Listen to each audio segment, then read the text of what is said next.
Baxter DLC. We're having a conversation. The blood was still pounding in your ears. Witnessing Baxter like this, as you'd never seen him before, was equal parts of exhilarating and shocking, his inner conflict now an exposed wire. So if I am understanding correctly, he didn't want me to see any of his sides except the side of being happy. Because he just wants us to be strictly a summer romance situation where we just spend happy times together. That's it. He doesn't want me to know anything more about himself. How many times had you sat across from him these past few days? And how was it that only now did it feel like you were truly seeing the person in the chair opposite? Oh, that hurts. Holy fuck. It took a moment to process your thoughts, steadying your breath. Here at last was the crux of the matter. It was clear that when Baxter came to Sunset Bird, he had set himself a series of rules. Rules about how much to involve himself, how much of an impact to make. Like the tourist concept of leave only footprints behind, but taken to the extreme. There wasn't space for him to be complicated, to have negative emotions, to show different sides of himself to anyone. To do so would be a dereliction of duty.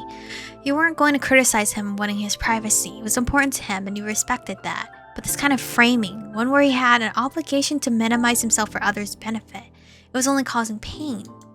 Wait, he wants to hide himself from others? For our own personal benefit? What?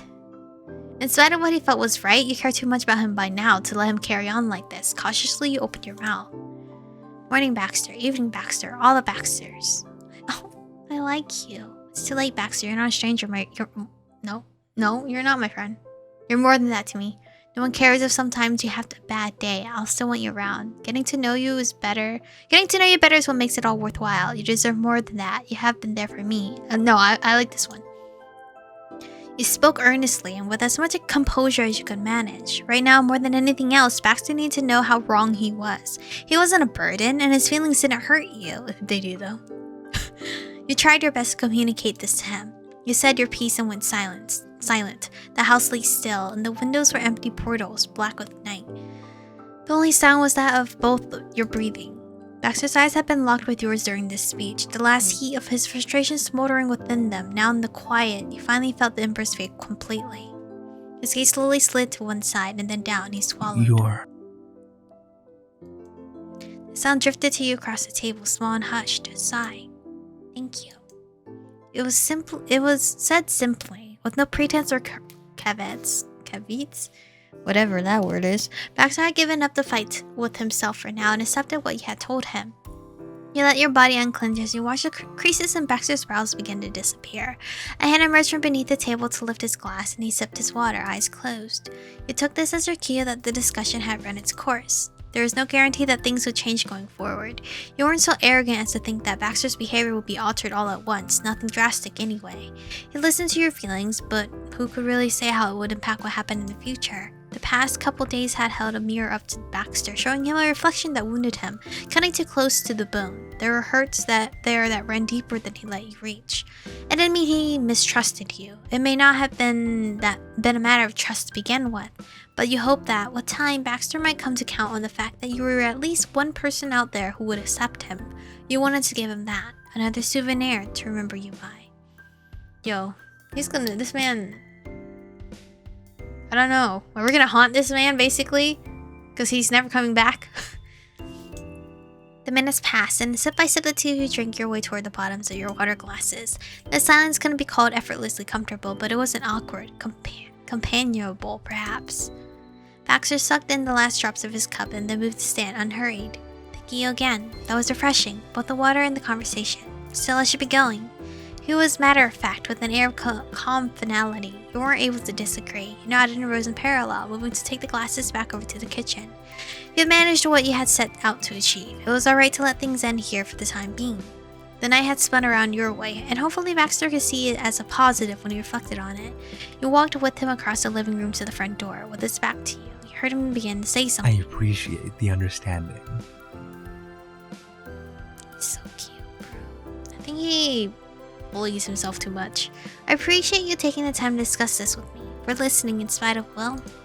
He gestured to himself, the meaning clear. Before you could tell him not to mention it, he reached the front door and came to face you. There was a mischievous grin on his face. He welcomed it, like an old friend. But now, since the final act is over, how would we rate this event? I sincerely hoped that it was acceptable on the whole.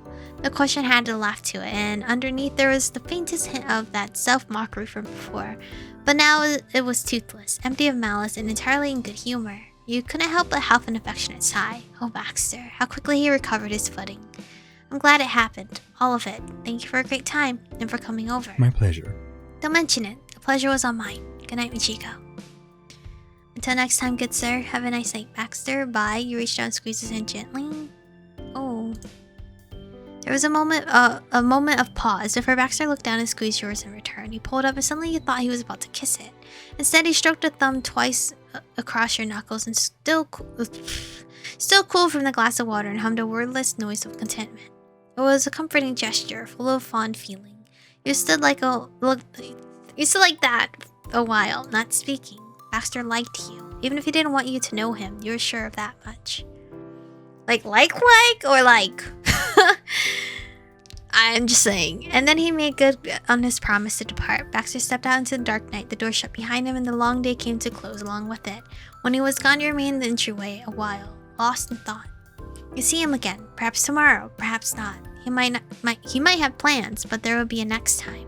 You saw your face reflected in the dark glass window by the door and found yourself wondering which Baxter you'd meet when the day came. Whoever he was, whenever it was, you'd be there.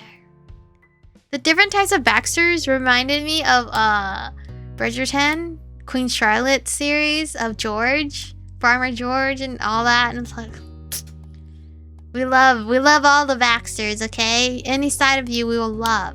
Damn it, Baxter. But next one is Mountain, and then Planning, and then ending our summer, and I'm more excited to end our summer so we can see future Baxter. But anyway, thank you guys for watching today's episode. Stay beautiful, and I'll see you guys in the next one.